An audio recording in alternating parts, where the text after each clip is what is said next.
5. If you would join me in a quick prayer and the Pledge of Allegiance, please. Dear Lord, please watch over this community as we try to make good decisions for our citizens. Please put your hand on the people in Union County who've been impacted by tornadoes recently. Continue to help us, help our citizens who were impacted by the flood return to their normal lives for their families. Please watch over our men and women in uniform, both here and abroad.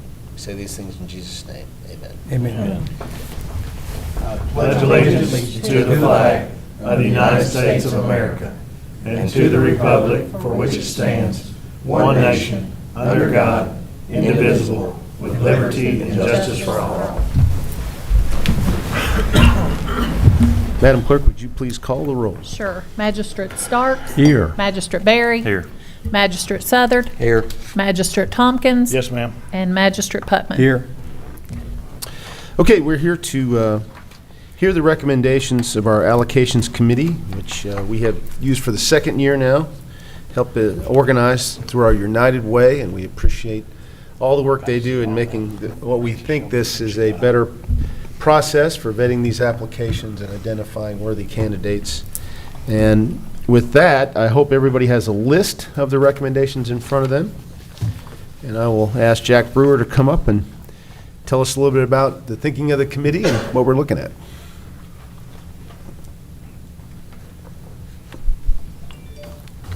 Thank you, Judge. For the second year, I had the privilege to be the chair for the city and county grant allocations. New team members this year, still building the process, but I think it's coming along pretty well. We've got some recommendations from the team that we'll talk about later. So grand total was $135,000 that was available to nonprofits and the events. We started with the Audubon Area Community Services, Senior Services. Our recommendation was, their request was $2,500. The recommendation, or excuse me, $1,500. We recommended to give them the full $1,500. Big Brothers Big Sisters requested a little over $9,500. Recommendation was $2,500. Cliff Hagan's Boys and Girls Club, $7,500 was the recommendation. Father Bradley, $10,000. Green River Asset Building Coalition, Green River New Beginnings, sorry, $6,500 was the recommendation of the 8 that they requested. Harbor House, we allotted $8,000 towards Harbor House, $5,000 to Healing Rains. Henderson Community Outreach, we recommended 11. They requested $15,000 total. Henderson YMCA, $3,000. The Kentucky Education Program for Imagination Library was $5,000 there as well. Involvement was pre-rewarded. JA, Junior Achievement of Western Kentucky, $3,000. New Hope Rescue, $5,000 was a recommendation. Oasis requested $10,000. They were recommended to have $5,000. The Port, $7,500. Riverview School, $5,500. $10,000 for St. Anthony's Hospice. Salvation Army, the Emergency Social Services was $9,000. And then the Volunteer and Information Center, we recommend $1,000 of the $1,900 that they requested. As for the events, the Bluegrass in the Park, we recommended $2,500. Healing Rains Horses for Heroes was $5,000. Henderson Arts Alliance, $7,500. Juneteenth and Pride were both giving $1,000 each recommendation. Henderson Music Preservation Society for the Blues Festival was $5,000. Songfest for Sandy Lee Watkins was $5,000, $1,000 to the Ohio Valley Art League, and also $1,000 to the Sons of Henderson.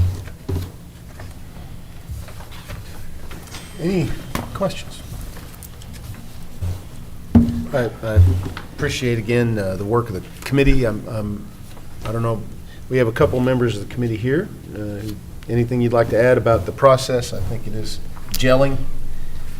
It was a significant amount better this year than it was last year, I would think. And last year went Yeah, and I pretty thought last year well went off without pretty a good hitch too, as but I well. mean, But- just to be so new into what we're trying to accomplish, we're going to add and tweak the process to make it as efficient and effective as possible. But I feel like year over year here, we've made significant strides. I think it was a good process. It's very good, and we have a very diverse team that looks at this.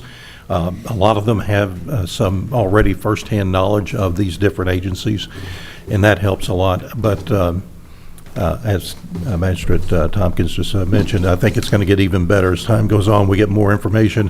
They report back to us. We're going to get more analytics and justification for how these dollars are being spent, what they're being spent for.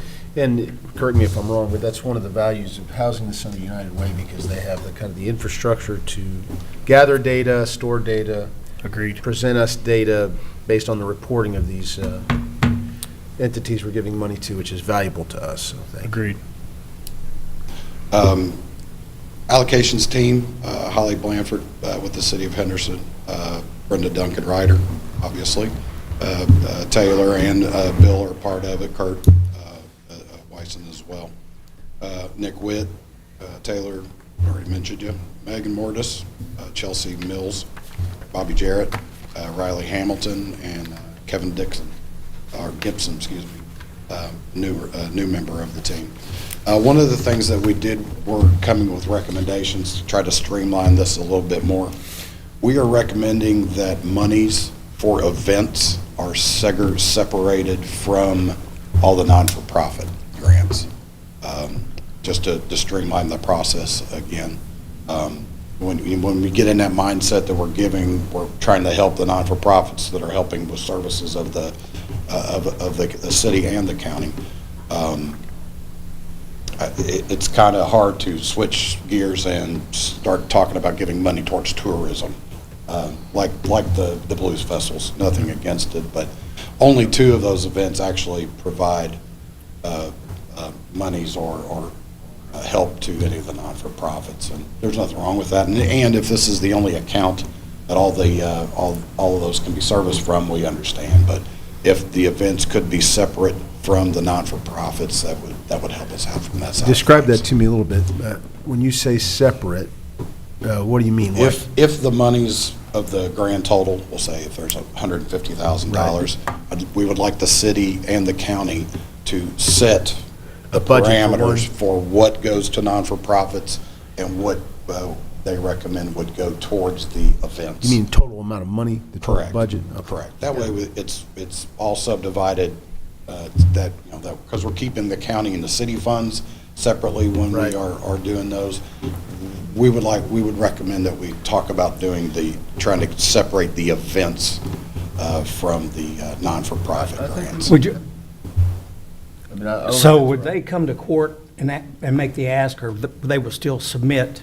No, we would still do recommendations. Okay. But we want to say if it's $150,000, How much for events? 50 goes to Right. events and the rest, that kind of streamlines our process a little bit more. I think that's a Because reasonable one of the things request. that we have issues with is when it comes to the marketing side of things, and those are not monies that the grants should service, in our opinions. That should be spent on whatever it takes to provide the services that are actually being applied to the community itself. And to be clear, there's value in the events. There's Oh. certainly value. No, absolutely. What we're 100%. We're just saying we want to have a clear line delineated between, because they are 2 different things. Yeah. They both are helpful and good for our community, but they serve 2 totally different purposes. So next year in the run-up to, presenting the draft budget, maybe having a workshop, is when we can, in our own minds, kind of set amount for events. Agreed. and set Yes, sir. and Yes, sir. communicate that And we can look at precedent, past history, to kind of come up with an average amount of money we spend on events and say, there you Yeah. go. Here it is, right, exactly. Something like that. You know, I think this is probably a baseline right here. Correct. So, Correct. Makes sense. So, if anybody else has any questions, any discussion, I'd like to, I guess, entertain a vote to accept the recommendations of the committee. Make a motion to accept the recommendations as given. I'll So, second. We have a motion and a second. All those in favor say aye. Aye. Any opposed? Thank you very much, and thank you, Kelsey Dunham Johnston, for your hard work. Appreciate that. And we look forward to continuing this. I think it's effective. Most definitely. Thank you. Thank you. Thank you, guys. Anticipating that we would probably approve those, you have in front of you draft budget updated with these amounts. I'm shocked. So revenue and appropriations, this is just for FYI, before we vote, we have our first reading of the budget next meeting, the next Tuesday. But this is what this looks like, and I'll ask Brenda Ryder to come on up, because there's a couple other tweaks here, and I'll go over a couple of them. You remember that we have a lot of things in the works, flood relief, we have water district contribution, a couple other things like that, and they're going to roll over into the new fiscal year. And what we decided to do is to park that money, if you recall this conversation, park that money in contingency appropriations in the general fund, so they'd be easy to access once we pulled the trigger. That is now reflected in the appropriation side. If you look at the general fund, go all the way down to the last page of the general fund, you'll see a large contingency appropriations line item, 5.453 million. And that is in moving that money over to the new year so that when we decide we're ready, it's there. Instead of having to amend it in after the fact, which takes 2 readings and slows that down a little bit. Does that make sense? Brenda, there's a couple other things. Also, to go along with the contingency appropriation, how that is being placed in the budget as far as the revenue side is coded as a prior year carryover, which is on the second page of your revenues towards the top, which is 014901. So that is how we're balancing that part of the budget. Then in economic development, you will see 314901, which is prior year carryover of $275,000. And then the appropriation side of that, which is the contingency appropriation. This is actually for the Henderson Economic Development, the Columbia KBI, which was a budget amendment and has been approved this year, and we're carrying it to next year versus having to do this in the next fiscal year. Let me frame that a little bit. We approved incentives for Columbia expansion, and under, you heard her say KBI, it's Kentucky Business Investment. That's the state incentive plan, of which we have to have a little skin in the game to help, and we approved $275,000. And they're now met that requirement. And they're getting to the point now where they're ready to, they have to meet the hiring guidelines and the investment guidelines. Once they do that, they tell the state, okay, we're ready to take our incentive, which means ours comes into play then too. Right. So we're This amending that. prevents us from having to redo a budget amendment in the next fiscal year. Yeah. Also, in LGEA, the Humane Society, originally in the budget you saw $180,000. That has been changed to $335,562. What that is the county pays the full appropriation for city and county to the Humane Society each month, and then the city reimburses the county their part of it. So the actual full amount agreed upon between the city and county is the $335,000. The offset of that, you will see there has been a revenue account set up in LGEA titled City of Henderson / Humane Society Reimbursement.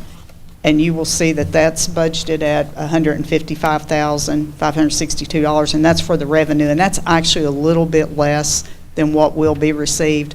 This balances the budget, and it also, depending on when you get to the end of the year or beginning of the year, there may be a payment that carries over to a different fiscal year. Everybody understand that? You remember the change we made in how we fund Humane Society with the city, so this reflects that. A couple others? The only other thing is the jail did receive their final numbers from the state for the jail operation and the medical allotment and the local corrections, which those numbers are pretty close as at the original budget. I think the total adjustment was less than $5,000. Also, there were some rounding. Pretty much DLG suggests that the budget is rounded to even dollars, and there were some parts of budget that were submitted with cents, and I went through and rounded all of that. As far as the general fund, it made a $10 difference. It just makes it a lot easier versus the nickels and pennies. That's a deal breaker. Hey, What the heck? it's hard. 10 whole dollars? I'm just saying. I'm telling you. There was a $20,000 adjustment we had to make in the general fund where we added some revenue to balance it. It was $20,000. Oh, okay. The truck license distribution in the road fund, this goes between two funds, is suggested at the budget, it's suggested every year by DLG in February, and they suggested $230,000. Well, when we were working on the budget, it got put in as $250,000. DLG suggested that, even though we don't know exactly what that number is going to be, and they will not approve the budget unless I hold it to that number. So I reduced it in the road fund, the truck license distribution to $230,000, which also affected your carry-in or your transfer-in in the road fund. Then, because that transfer-in is from the general fund, then I had to go to the general fund and adjust that, which then I had to adjust that I went to the real estate property tax to adjust it for $20,000. Do y'all want to help me with this? Well, what she said is, we plug in numbers based on past year performance, current year performance, but I forgot that DLG gives us a number, and if we don't Yes. put in that specific number, they get on us. Well, they won't approve the budget. So by plugging in that number, we had to adjust on the revenue And to move side. everything around. But that doesn't mean that we're limited to that number in revenue. We've No. surpassed that number, and we added $20,000 to the expected revenue for real estate, for property tax, and it's a de minimis number in that whole thing, it's not a big deal. So, but we have to balance. We have to balance these things.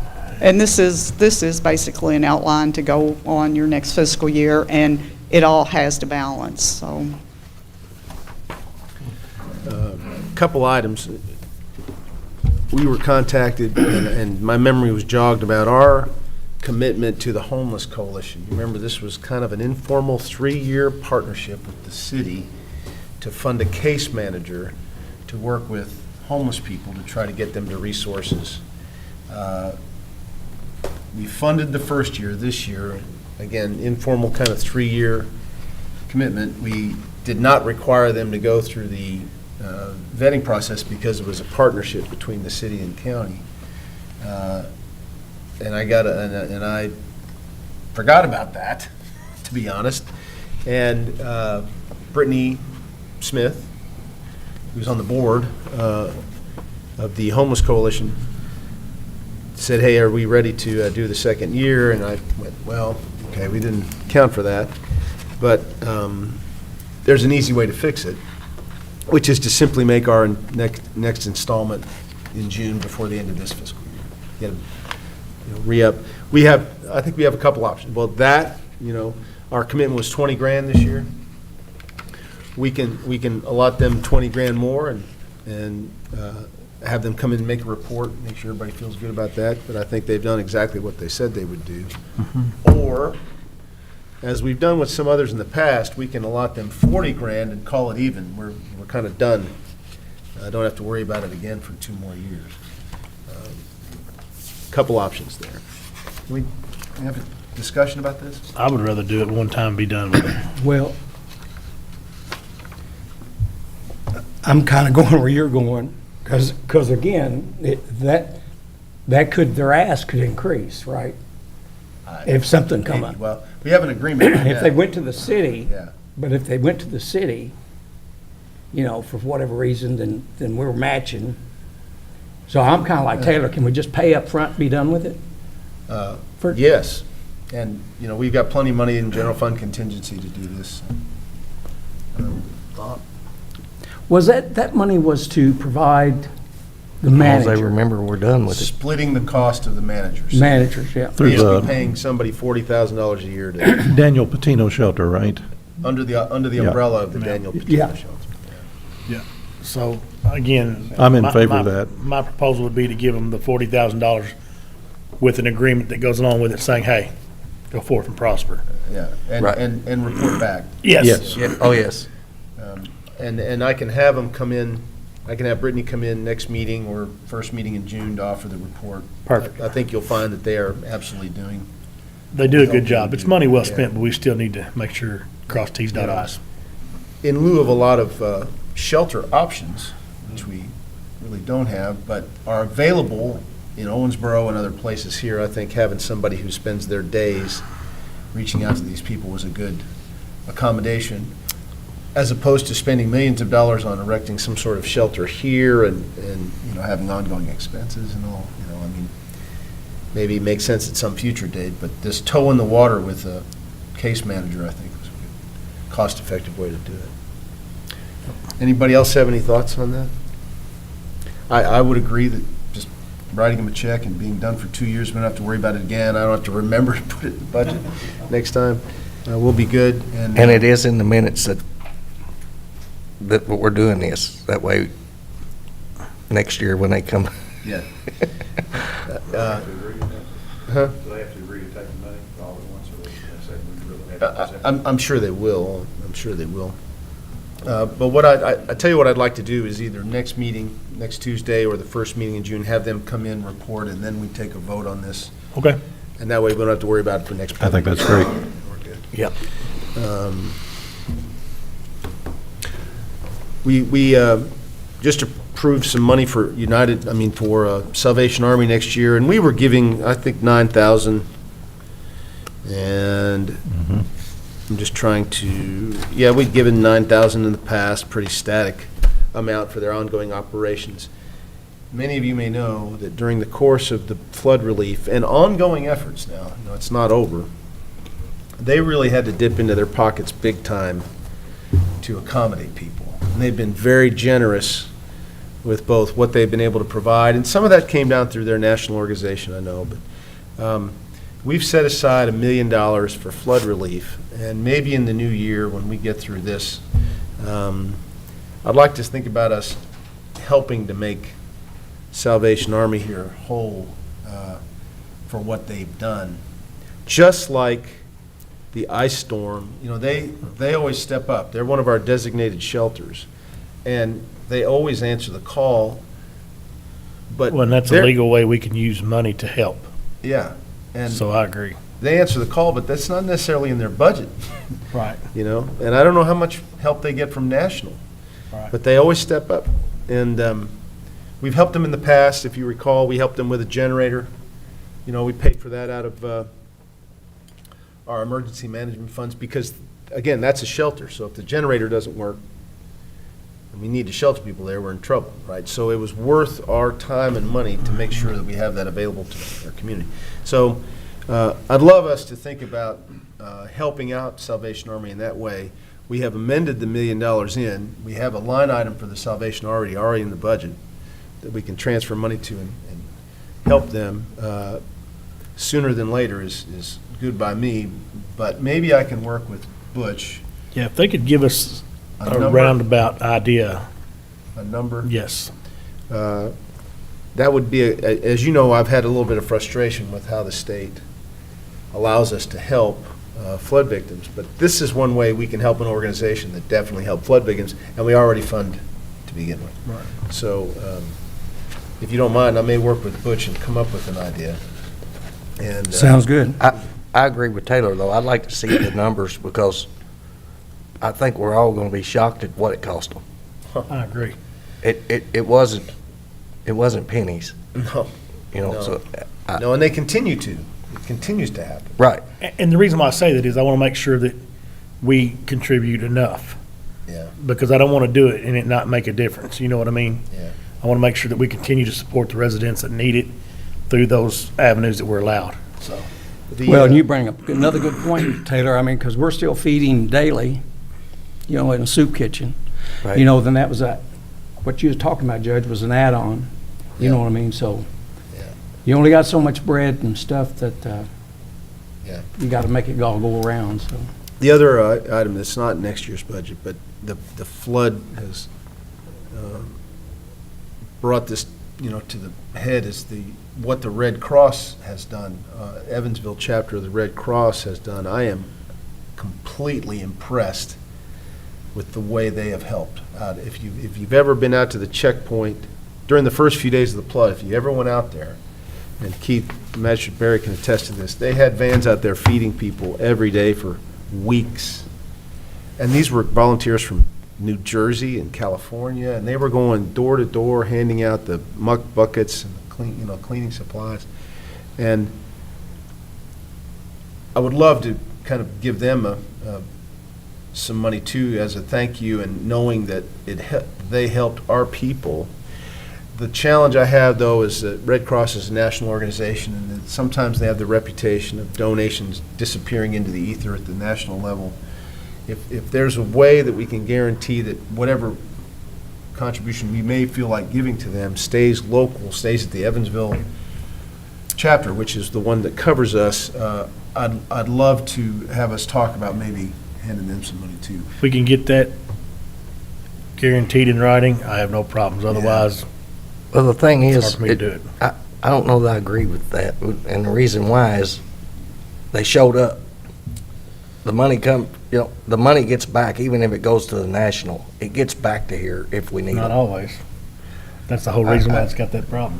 I'd feel better about it if we could I would keep it like for local. it to stay here, but And I think there is a way. I just got to double check that.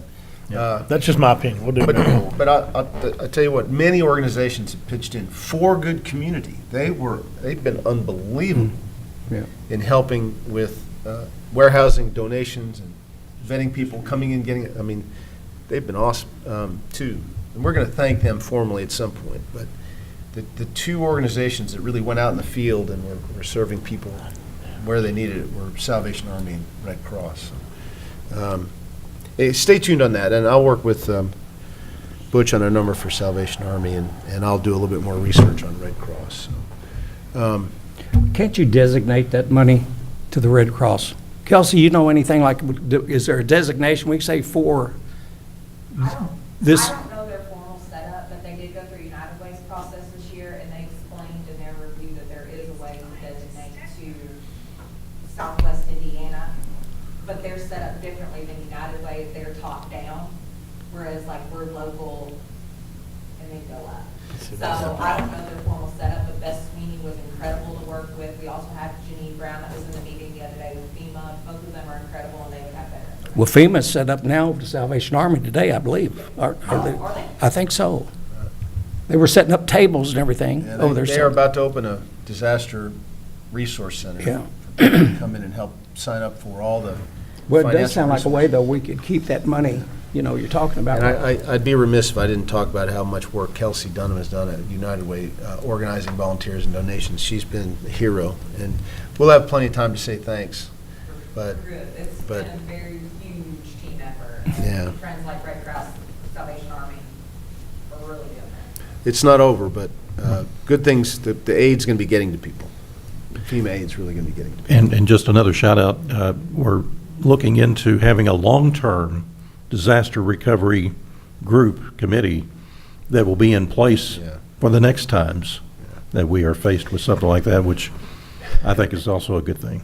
And as we move that $1 million into the new year, we have that to make decisions with, making sure we stay on the right side of state law and everything that we are restricted to. But both, next month and then into the coming months with the new budget, we have these opportunities. So, I'll come back. Any other questions? I think that is all on our, I just want to say thank you, Brenda, and everybody, the judge, all the hard work on this budget. Again, I think it makes our jobs a lot easier. You make it very understandable, and it's all going to the right place. So, and you're getting it done, it seems like, faster and faster every year. So, job well done. I just want to let you know The that. main thing is, my favorite word is balanced. Always, yeah. But again, on the revenue side, no new increases in taxes and just all the other good things that Right. are in there for our employees as well. Then I challenge any other county to match what we do. Appreciate it. okay, with that, I'll entertain a motion to adjourn. So moved. Motion and second, all those in favor can leave. I'm gonna go back to the fire.